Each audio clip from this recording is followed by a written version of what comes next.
All right, welcome everyone to our second lecture of the series. I'm very pleased, happy to introduce to you today Mike Olson. He's the CEO of Cloudera. This is not his first company. He's effectively a serial entrepreneur. I can see lessons here from 4 companies. One of the companies prior to this was Sleepycat Software, which was in part based on a Berkeley database, and I'm sure that will come up in the discussion. That company was acquired by Oracle, and so he's also been Vice President of Embedded Technologies at Oracle Corporation. And I'll say, best of all, he has 2 very good degrees, both of them from UC Berkeley, both in computer science. So welcome.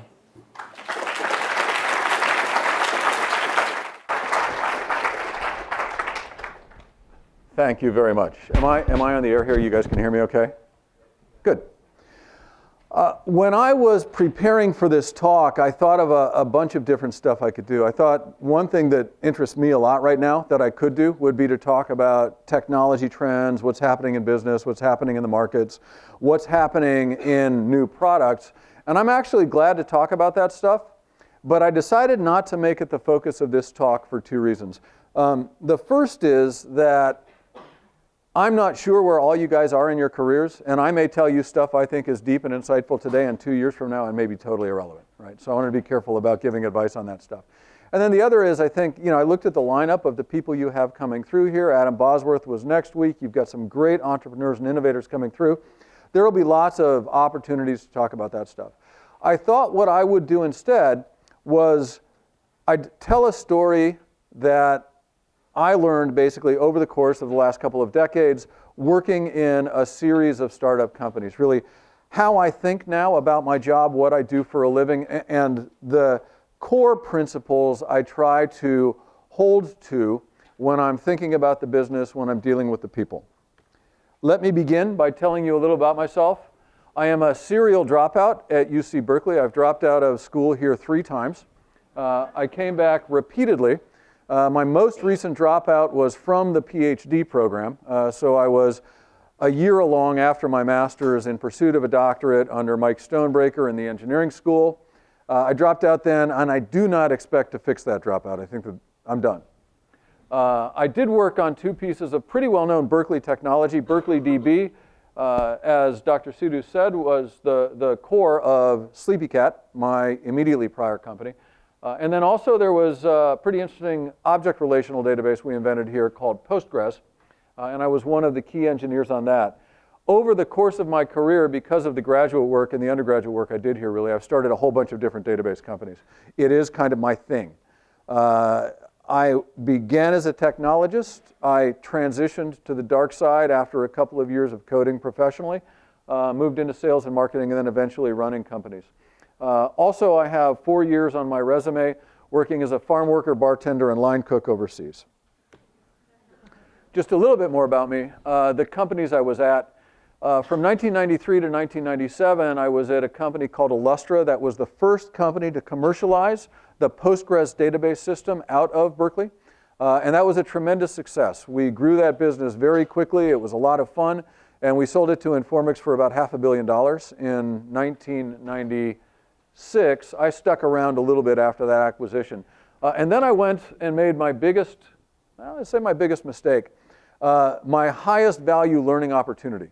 I went to Molecular Applications Group, a field in which I had no experience, to take a job for a boss whom I had no idea about, never knew, and really in a role that I had never tried before. And as you can imagine, that was fraught with learning. I left after a year.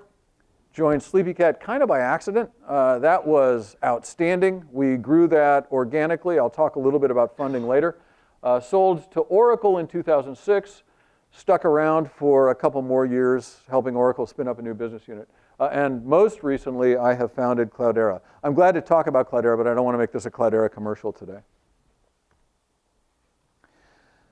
Here's how I approach this talk. One of my co-founders at Sleepycat was a guy named Keith Bostick. He worked in the Computer Systems Research Group on Berkeley Unix back in the day. And he plays this thought experiment with himself. If you could find yourself in a bar 20 years ago and give yourself a note card, what would you write on it? What is the critical thing that you wish today that you knew back then?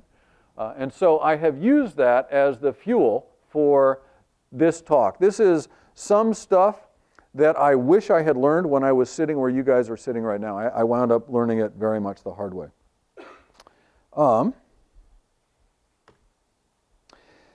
The first thing is maybe a little bit obvious, and you're going to hear this from many of the speakers I suspect that you talk to over the course of this semester. Your career is long. Your jobs are short. You really owe it to yourself to find things to do that are interesting to you, that create a real sense of passion in you. It is absolutely painful to get up and go to a job that doesn't interest you, that you're not excited about. And I look at my time at Molecular Applications Group as a great example of that for myself. I wasn't having fun. I wasn't interested in the problems we were solving. And it was nothing but work to get up in the morning, drive to that job, put in 10, 12 hours a day, and go home. You've got an opportunity based on who you are and where you are right now to choose an interesting future for yourself, to pick jobs that you want to work on. Except for that one-year mulligan, except for the time that I spent at MAG. And actually, let me qualify that. That was interesting. It was just interesting in a really painful way. I think across my career, even when I was a farm worker, even when I was cooking or tending bar, I have had jobs that have really been interesting, that I've learned a lot from. You should, when you are choosing your job, make that choice. If you've got two in front of you, one that pays well and the one that you're passionate about, I'd argue you should choose the one that you're passionate about. I've made a bunch of very ill-advised economic decisions over the course of my career, walked away from substantial equity in different companies. I've never regretted doing that because, in fact, you'll always have the opportunity to create new value, to have a great exit later. But also, you're going to do a much better job of that. You're going to have much more fun at it if you care about what you're doing.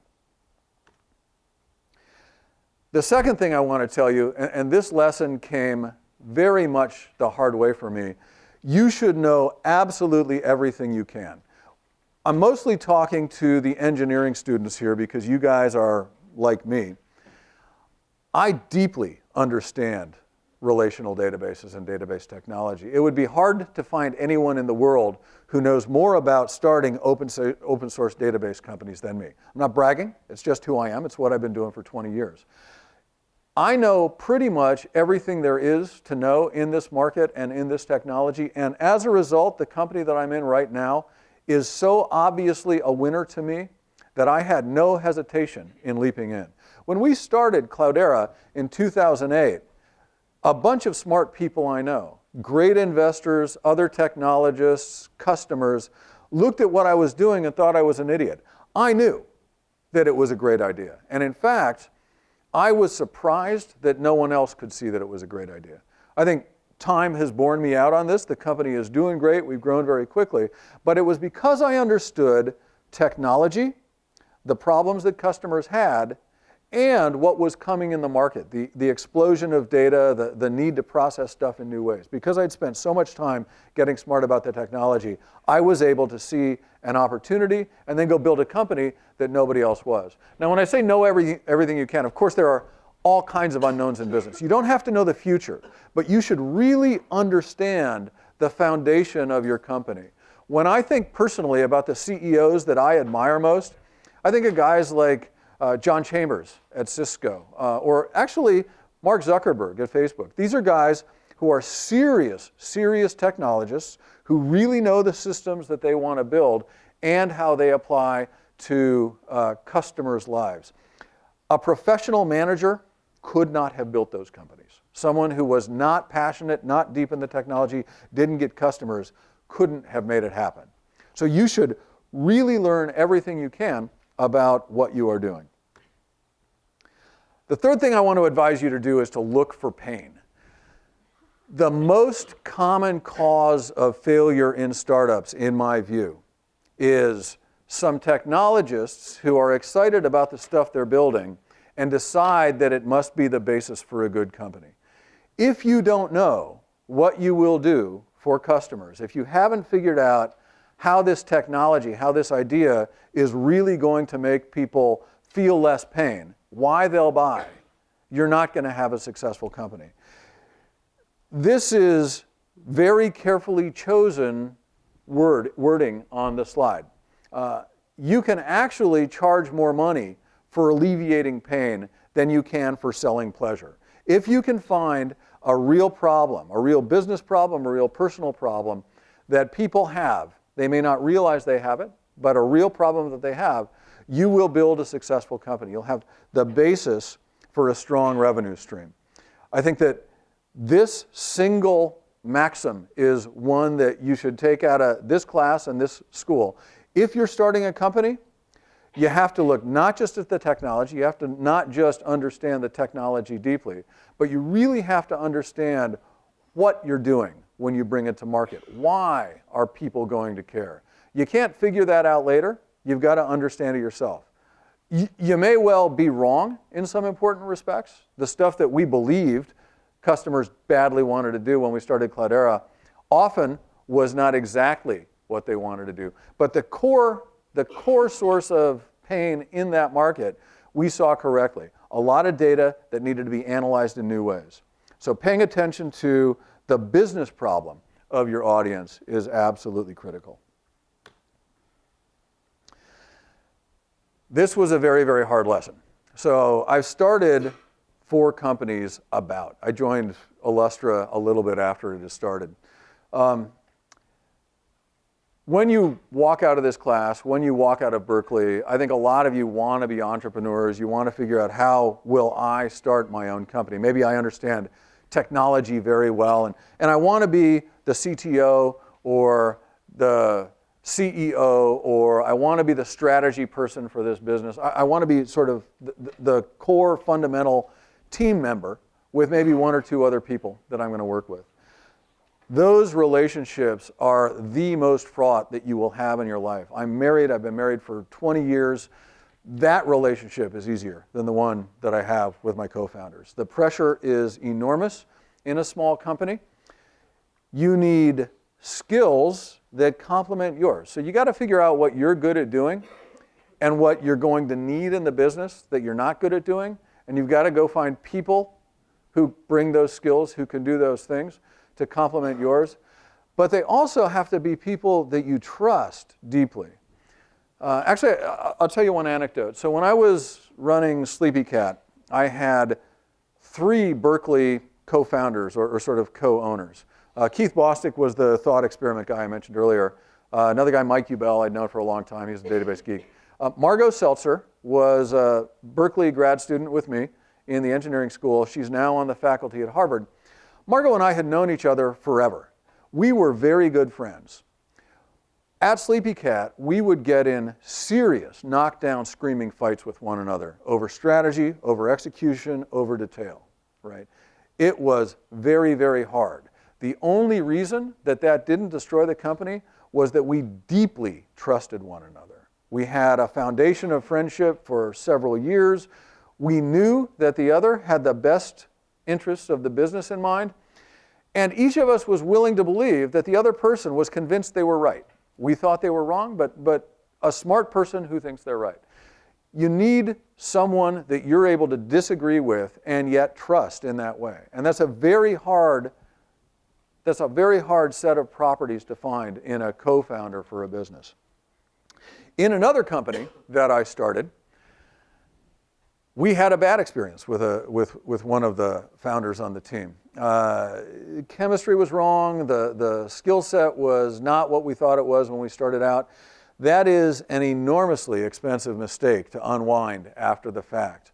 It happens that founders leave the businesses that they start, absolutely, and there's no real stigma attached to it. But navigating through the very early days of bringing somebody in and trying to build that team cohesion to, look, we're going to split up, is enormously difficult. There's all kinds of ego involved. By the way, once you're funded, there's all kinds of money involved, and there is generally the threat of a lawsuit involved. It's way better to figure out in advance if this is someone you want to be with that intensely, and to make the decision very, very carefully. I'd also advise you, I'm actually an awful example because my last 2 companies have had 4 founders each. Like 2 is a good number, right? You want somebody who balances your point of view. You don't want to be a dictator. But if you get too many voices and too many stakeholders in the room, it can be very, very difficult to make decisions. Next thing I've learned is that it's actually fantastically easy these days to raise money. I think it's gotten easier in the last 10 years. There's been an explosion just in the last 5 years in the kinds of investors that you can talk to. So back in the day, there were venture capitalists and there were basically your friends and your family, right? You could raise a little bit of money on your credit card, you could go ask your parents or your friends for some cash, or you could go pitch the guys on Sand Hill Road and raise substantial money from them. These days, the acknowledged categories are angel, and that's somebody who's an individual, probably had a good exit in the past, and puts a little bit of money into a business. That might be $50,000 or $100,000, enough to cover you while you're just getting started, while you're playing with some ideas, so you don't starve, but you're not paying yourself a real salary at that time. Very limited funding for a limited period, enough to test an idea. There's also this new category, a super angel. They define themselves. It seems to mean mostly an angel who's gotten so well connected that all of his friends just pile on his deals, right? So you can raise actually $2 million from a coalition of individuals these days, right? And that's enough money as an entrepreneur to go do some real substantial stuff, particularly these days when you can fire up a bunch of stuff on Amazon Web Services. You don't need to buy a lot of hardware. Your capital requirements for starting the business are much, much lower. There are conventional institutional VCs, the big names that you hear, Accel Partners, Greylock, Index, the people who make the marquee investments long term. And then there are these late stage investors, people who don't invest in companies for the first 5 or 10 years, but then pile on shortly before exit and make a smaller return on their investment, but get a much higher rate of hit, basically. They are able to back more successful companies because they join later. All these kinds of money are available to you now, right? That wasn't the case in the past. Coming out of this school with a good idea, and by the way, because you know your technology deeply, and because you're going to choose your co-founders wisely, and so on, you should be able to put a pitch deck together that gets funded pretty easily. You should pay careful attention to what you put in that pitch deck.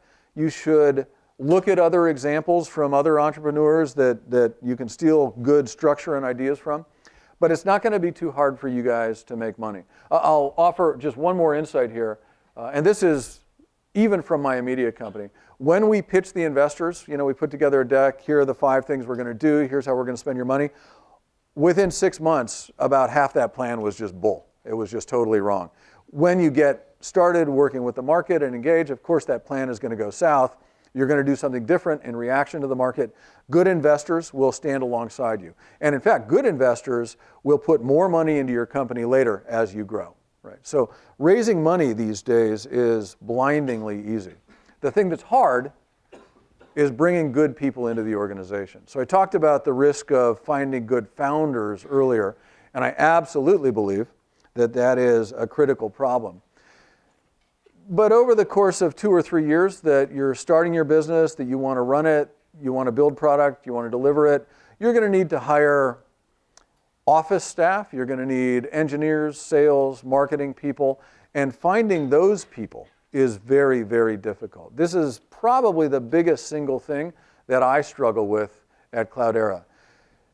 You need to hire fast enough to build your business. You need to add good people who bring the skills you need. You don't want to hire way in advance of market demand, so you want to be a little bit gated. You want to bring people on just as you need them.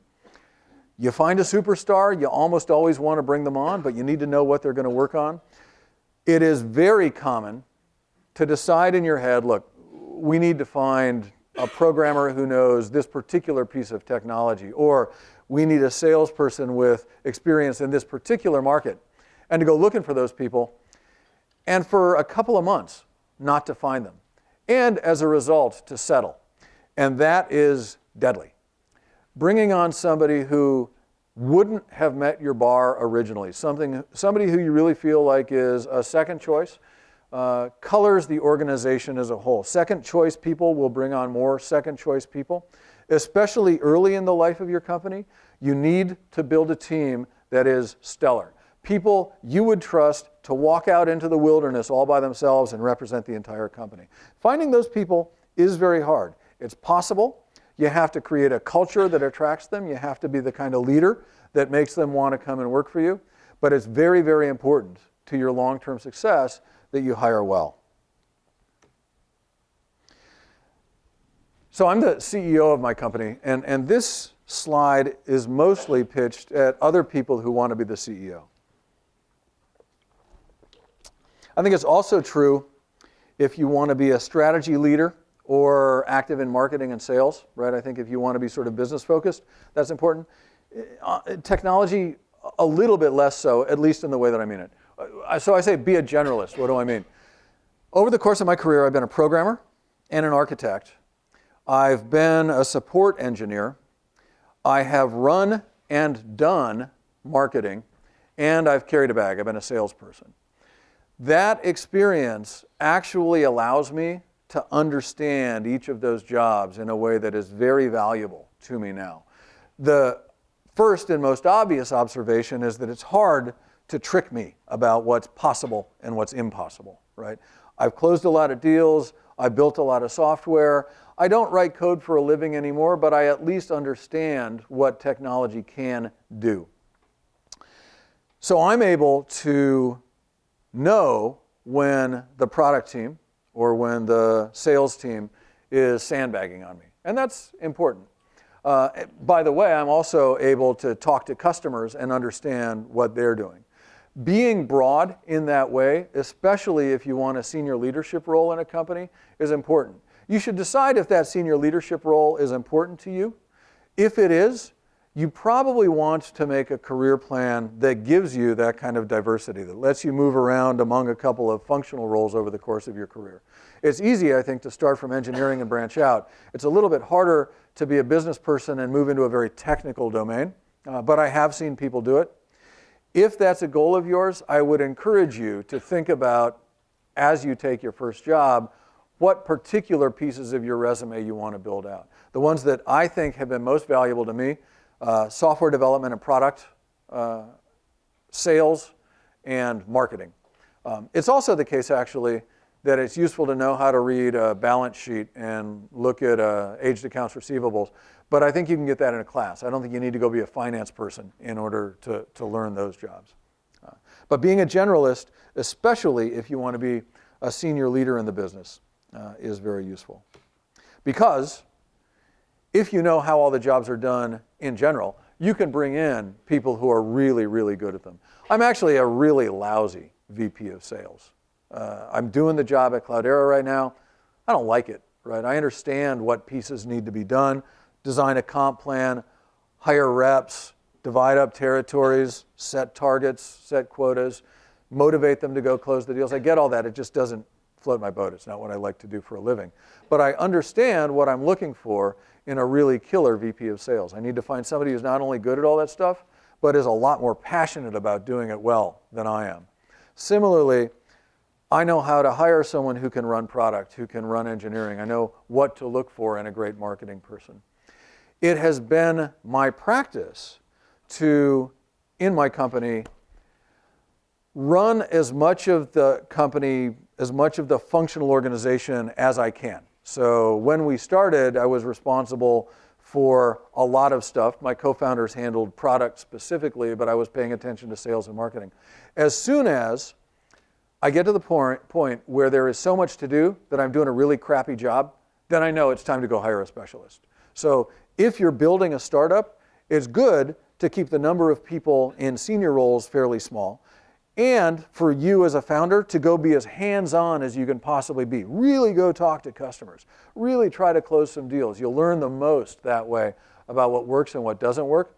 But once you've got those lessons, and once too much of your day is spent on that stuff, you should go hire people who really know how to do these jobs. And in the Bay Area, there is just an enormous diversity of talent. That's true, actually, in a lot of the US, but out here, we're especially blessed with good people. Hard to find, hard to hire, but there are a lot of them on the ground and in the field. This is a personal philosophy of mine, and I said earlier that you want to create the kind of organization that allows you to attract great people. One of my former employers is Oracle. And if you guys know Oracle, you know who Larry Ellison is. Larry is a really captivating leader. He's enormously successful. He's built a tremendous company. But that company is absolutely Larry Ellison, right? And when it does well, it's in general viewed as Larry's success.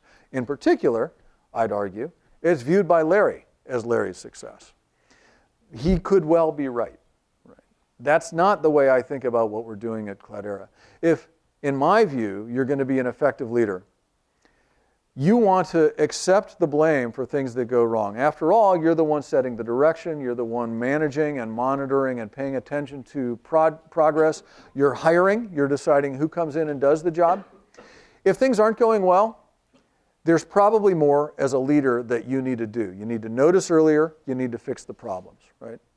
When things do go well, it's enormously important to share the praise, to let the team that did the work get the glory. This is actually a lesson I learned from reading Bob Noyce's biography. He's one of the two people that started Intel.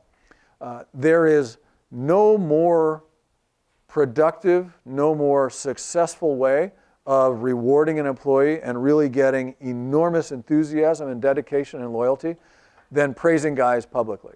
You can pay them a lot of money, but that's only money, and they don't notice that in the same emotional way that they notice a well-timed word of praise, right? It's also the case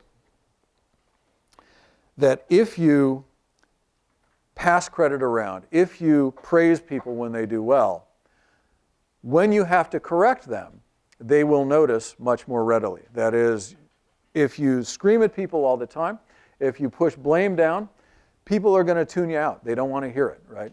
If you do that rarely, then when you do raise your voice, people are going to pay attention to you. So this has been a very good way for me to build a good culture and a lot of enthusiasm at the past several companies I've been at. And I encourage you to follow the practice. This lesson actually is articulated in this way by one of my co-founders at Cloudera, a guy named Jeff Hammerbacher. He was formerly at Facebook. We were early on trying to figure out basically what the market looked like, who we were going to be, what opportunities there were. And the natural thing to do is to sit down and think about, well, okay, so who are the customers and who are the competitors and what are we going to do? At Facebook, Jeff told us, they never paid any attention to competitors. Not like, oh yeah, we know we got to worry about MySpace. It was just not even a thought. Facebook concentrated on building exactly what it wanted to build to delight its customers, and it literally paid no attention to what the other big social networking web properties were doing, at least if you believe Jeff's story, right? The advantages of doing that really are twofold. So first, if you focus on your customers, on what they need, you can do a much better job of delighting them. If you're out talking to them about what they want and how to make them happy, you're going to turn much better product much faster. They're going to know that you love them, and that's going to turn into money, new sales, new revenue for the company. But there's also this enormous risk in focusing on competitors, and that is that you start to define yourself in terms of someone else, right? If you want to make a startup company, if you want to grow something organically, quickly, especially something that's going to get to be big, you need to define who you are all on your own. You need to figure out what market you're in. You need to position your products. You need to build your company, not respond to what other people are doing. At one of my startup companies, we were confronted with a competitor in the market. Not someone, frankly, that we were running into in deals, but someone who decided that what we were doing was fundamental, important, and driving new customer and market behavior. And they began reacting to us. They began drafting off our messaging. Now, by the way, this is when I'm like 11 people, right, with a little bit of money in the bank. And this 7-year-old business is following along behind me, picking up my breadcrumbs. It was a little bit flattering, right? But it was a real mistake for those guys to suddenly leap into what I was doing. I'm blindingly good at what I do. Our company knows its products, and that's been true at all the companies I've been at. Another company trying to come in and be like us can't, right? They don't have our people, they don't have our technology, they don't know what we know. And they're ignoring their customers when they're worrying about me and my customers. So if you enter the market, if you start a new company, it's very, very valuable not to pay attention to competitors, but to pay attention to customers. And I would do it this extremely. I would refuse, if investors asked, to position myself against competitors. You can do that for a while. In the boardroom, they start to get a little antsy if you never name a single competitor. But we still, at Cloudera, don't think in terms of competition. We think in terms of opportunity and what we need to do for customers. And certainly we wind up selling against other companies sometimes, but that's not where we waste our time. This is another piece of sort of soft and fuzzy philosophy, but it's very much who we try to be. This is my philosophy for running a company. There are two kinds of deal you can do. Hard deals, negotiated brutally, executed firmly, where you seek to get all the advantage for yourself. And you can, by the way, be very successful building businesses doing that. It's hard to build long-term sustainable businesses doing that because sooner or later you've burned down the entire forest. You don't have people who want to work with you. If instead you create relationships with partners, with customers, with other vendors in the space that are mutually beneficial, you're going to find people who are invested in your success, who want to work with you.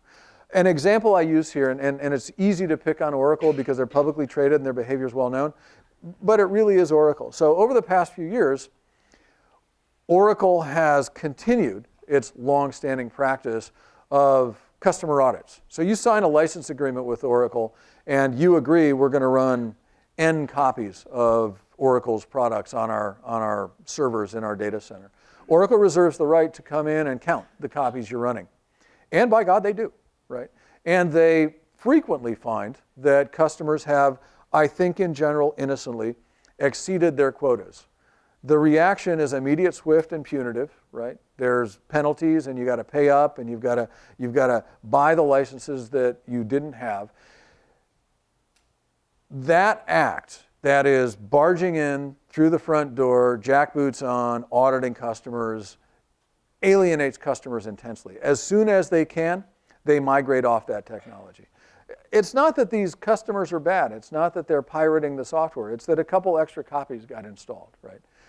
The relationship between the vendor and the customer is adversarial in a way that's really not healthy there, right? It's much better if you find that an agreement has been violated, that you sit down and try to negotiate a solution before you get punitive. That's really the advice that I'm offering here. Actually, I'll give you another Oracle example. So there's a lawsuit going on right now you guys probably have heard about. Oracle bought Sun Microsystems. Sun was the original developer of Java, actually, based on some more Berkeley grads. In the course of writing the Java software, Sun did two things. It copyrighted the software that it wrote, so nobody could make copies of that software and sell it without Sun's permission. And they acquired some patents. So there's some stuff that Java does that the US Patent Technology Office looked at and decided was patentable, and so Sun owns some patents. You rewind about 4 years, it's 2010. So yeah, it's 4 or 6 years ago. Google wanted to build a mobile telephone operating system. This was the very early days of Android, right? So they knew they wanted it to be based on Linux. They also knew that they wanted Java to be the language that people developed applications in. They thought that would be really great. Google violently didn't want its customers to have to pay money to Sun. They didn't want to license the Sun Java implementation, right? So the Google engineers had this genius idea. Well, Sun owns the copyright on Java, but the specs are in the public domain. So we'll take some people who've never looked at Sun's implementation, and we'll write our own. And dodged the copyright restrictions on Sun's implementation. But it turns out, not the patent restrictions. So Google bought Sun and has now sued, Oracle bought Sun and owns that patent portfolio and has now sued Google over use of the patents. Now, I'll tell you a few things. So first, I think software patents are bull. They shouldn't be issued. But I need to be honest when I say that and tell you that Cloudera has gone out and acquired a bunch of them. They are right now the landscape, and my principles should have prevented me from doing that, but I am too afraid of what standing here naked would mean if we got approached by somebody who wanted to enforce a patent case against us. But I think patents are bogus. I don't think software patents should be issued. But in this case in particular, patents on open source technology, I think it could well freeze innovation in the space. Oracle's suit against Google for patent infringement is absolutely justifiable, but I don't think a recourse to the courts was the right way to deal with Oracle's desire to move into the mobile space. I think that lawsuits are very much in the Oracle culture, and that's why that happened. So, my advice to you, the golden rule makes sense: be nice to the people around you. Last thing I want to say, and then I'll actually open up for questions. I know that a bunch of the MBA students need to leave in just a couple of minutes, so I'll try to wind up here, and I'm glad to take questions generally. It is still the case that we see companies getting started where the investors and the founders are focused from the very first days on how they're going to cash out. And I want to urge you guys not to do that, right? Don't build that company. It was a lot worse, actually, in the late 90s and early zeros. You saw a lot of companies get funded with no intention of ever building a sales team, right? They were going to invent some technology, write some software, and then flip the company to Google. Then a couple of years later, it was flip the company to Cisco. Now the thing seems to be, I'm going to sell my company to VMware, right? You should try to build a business that is long-term and sustainable. That is, delivering real product, real value to real customers. If instead of, from the very first days, focusing on how you're going to exit the business, you focus on how you're going to make it climb, if you focus on the elevator, how are we going to get big? How are we going to do more? How are we going to raise this business up? You will build a long-term sustainable business. And hey, by the way, customers, recurring revenue, growth, market traction, those things often lead to exits, right? So if you focus on growing and building your business, you will eventually find your exit. And that has been the case at each of the three businesses that I've been part of that's had a real exit, right? We focused on what we were going to do to create a company that could have an IPO, right? So far, none of those companies have had an IPO. I'm still hopeful for the last one. If I had an index card and could find myself at the Triple Rock 20 years ago, those are the things that I would put on it. The last thing, actually, is a good piece of advice for a manager. You should always be asking questions about your business, but really that's intended for you guys. I'm going to stop talking and let you ask questions. And I know if some of you have to leave, you can just quietly do that. That's fine. So floor is open, and I'm glad to take questions on the talk or technology or anything that's interesting to you. Yeah?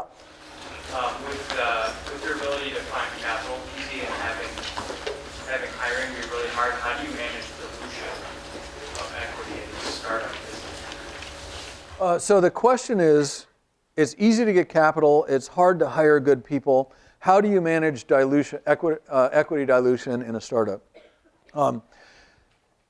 The typical progression for sort of A-list VCs these days, if you're funding up a company over 3 rounds, the first round they want to buy between 20 and 25% of your business. The second round they want their ownership stake to be sort of 35 to 40%. And by the C round, and the C round is often as much as anybody needs to do, they'd like their ownership stake to be 50%. That's just what they've gotten addicted to over time. Now with alternatives like super angels, you can get lower equity dilution from early funding rounds by choosing different capital sources. But fundamentally, if you're going to build your business on someone else's money, and especially if you're going to work with professional investors, you're a little bit walled in. They're not going to invest. They understand what the rules are, and they're going to force you as an entrepreneur to take a deal whose terms they largely define. You should push as hard as you can for the lower end, but they simply won't invest if you're offering them 10 or 15% of the deal. So professional investment comes with its rules, and you kind of play by those rules, and you try to manage the story internally. If you can get to profitability quickly, then you don't need to raise more money, right? And that's the best thing you can possibly do to manage dilution. Hiring great people does sometimes require unnatural acts in passing out stock. You wind up making substantial grants, especially for early employees. You know, my advice as an entrepreneur is don't sweat that, right? You ought to want your co-founders and the people who are building the business with you to get rich. Certainly, if the VCs are going to make a lot of money, you'd like your line staff, likewise, to have a really great exit. So manage equity, try to be disciplined in the grants you pass out to employees, try to be as parsimonious as you can with equity you sell, and raise money as late as you practically can, not when you're starving to death, but don't bring it in earlier than you need to, except I broke that rule twice in a row just lately. But don't bring the money in earlier than you need to, because more revenue in the business, more growth in the business is going to give you a much better, basically put you in a much better place to sell less equity at a higher price. Other questions? Yeah. So when you talk about become a generalist, what do you say about a person without a technical background to become an entrepreneur? Like, do you want the person to know like technical aspects of it? There are a bunch of different roles you can have. So if you want to be the CEO, then I think you need to plan your career so that you spend some time in product, you spend some time in sales, you spend some time in marketing, you get a little bit of familiarity with finance, right? I think all of those are important.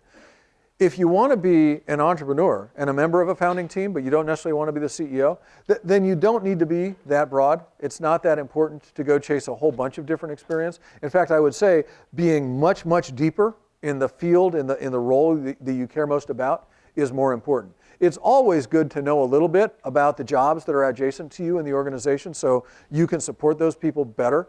But unless you want to run everything, you don't need to learn everything. Yeah.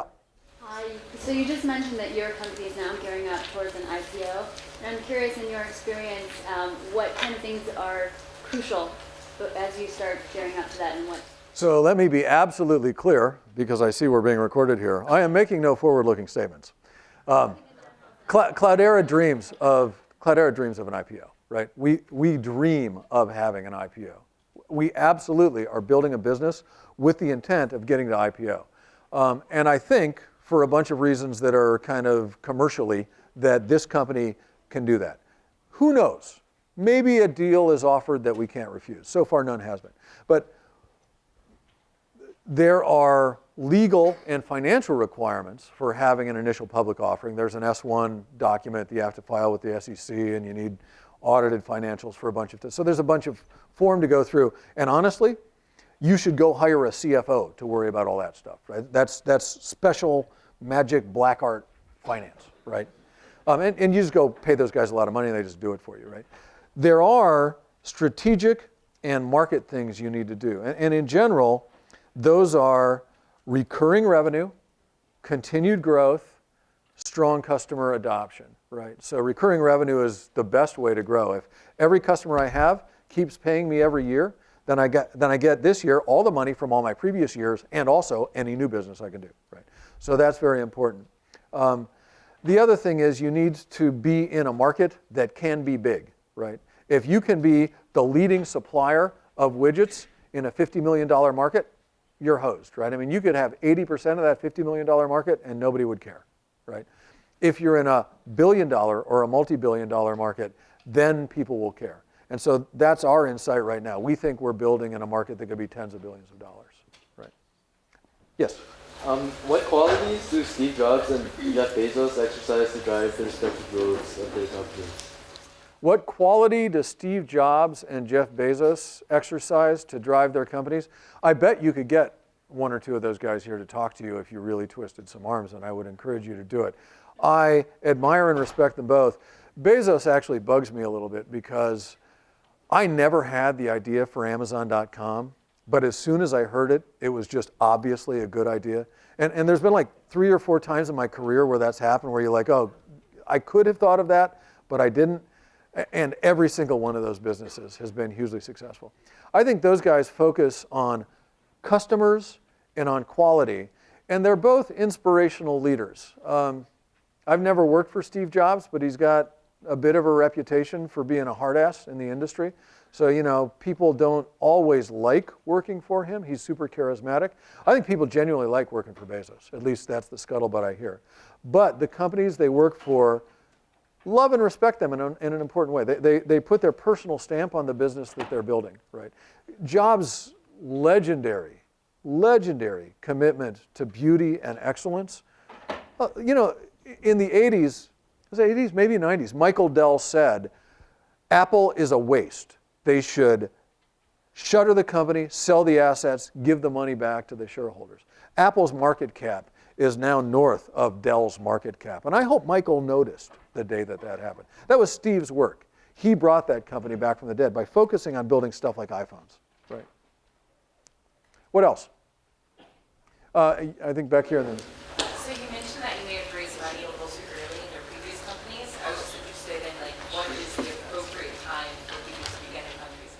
So yeah, so the question is when should you raise money? Because I said I'd raised money too early. And in fact, I was talking about Cloudera. So we raised a little more money than we needed in our A round, but it was right when the markets were falling apart, and I didn't want to have to go raise money again soon. So we sold a little more equity, raised a little bit more money than we strictly needed to at the time. And I don't regret that decision. We had spent virtually none of that money by springtime of 2009.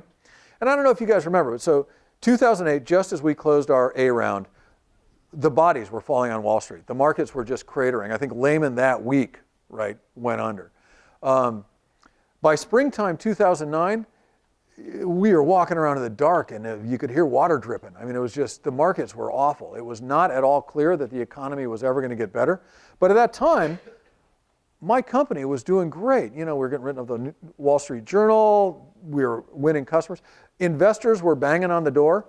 I knew that by now I would need more cash, but I had no idea then whether right now I'd be able to raise more cash. There was a lot of uncertainty in the financial markets at the time. So we made a decision a year and a half ago to raise money when we absolutely didn't need it. And that was all about hedging. That was just about making the risk go away. I'm going to sell equity, probably at a lower price than I really need to later, but I'm going to take all the risk off the table, get the money in now. Interestingly, it is a year and a half since I raised that money. I have not yet spent the first dollar of that secondary funding round, right? So I really did raise it earlier than I needed to. If I were going to give you advice, when should you go raise money? The answer is 6 months before you need it. That's sort of practical entrepreneurial advice. If you wait until 3 months before you need it, what'll happen is the investors you talk to, you know, I'm going to be on vacation next week, and we're going to turn that paper around. Oh, we missed a deadline. They can eat 3 months and basically back you up against a wall. They can get you to the point where you're starving and must take the deal terms that they offer. So you want to leave yourself enough runway that you've got reasonable time to close a deal. And you should be able to close any funding round in less than 3 months. Really, you ought to be able to do it in 6 weeks, but you need motivated and excited investors to do that. But you should raise the money at least that much before you need it. The one other piece of advice I'll give you, having said don't raise it too early, is there are just crack pipe valuations going on in the market right now. If you have cloud in your name, I happen to know, guys will make ridiculous offers for a piece of the business. You feel sorry for them. You don't want dumb people in your boardroom, but hey man, sometimes that cash is just too tempting. It is the case if you're getting crazy valuations, if you know that you could get those same valuations from smart people a year later, maybe you just want to take it, right? So you should be opportunistic, but realistically, you shouldn't sell equity sooner than you have to because you don't get as good a price. Yeah. Is it realistically possible to bootstrap the startup while still retaining enough growth so that the company is on the trajectory to end up being a solid?